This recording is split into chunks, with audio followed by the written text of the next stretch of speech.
gusto mo palang mag-post dyan sa mga damuhan ha.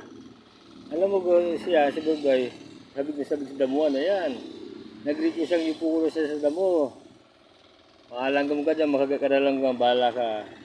Alam nyo sa Burgoy, hindi ko alam kung anong lahi ko eh. Minsan hindi ko kinakausap ko, hindi magsasalta. Hindi alam kung anong gawa. Hindi ko alam kung anong gawa niya. Kausapin ko sa salta Tagalog, nahihirapan siya. Mga Ilocano ito ah.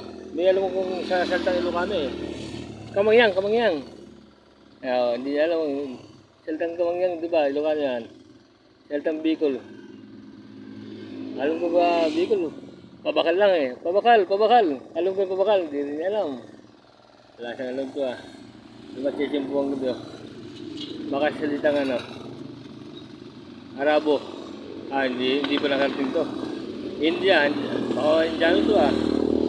Kitri ba? Kitri. Hindi rin alam. Ito na nila. Hindi ko ba salita na. Kapampangan. Alam niyo Kapampangan. Labay ko. Kapampangan mo pala. Sige. Malibat rin. Kapampangan yung salita ko. Pero tatagalugin natin para malaman mga narinig ha. Kapampangan pala siya. Pero kailangan magtagalog ng dalawa minsan. Kasi hindi maintindihan. Sige, tama naman. Baka naiinita ka na dyan. Hindi na tayo. Mangunganda mo. Igahan mo doon sa bahay. Para pag naglalaro ka, may damo ha. Kasarap nyo yung mga kasarap mo. Kasama to yung puso. Ayun ang krus.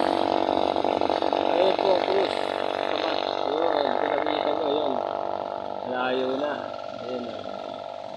Nasa ano kami. Sa sato din. Sa Kalangusan.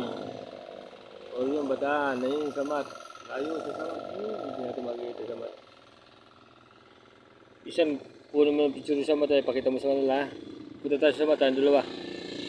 Pag nag-aaral ka na, malapit pasukan.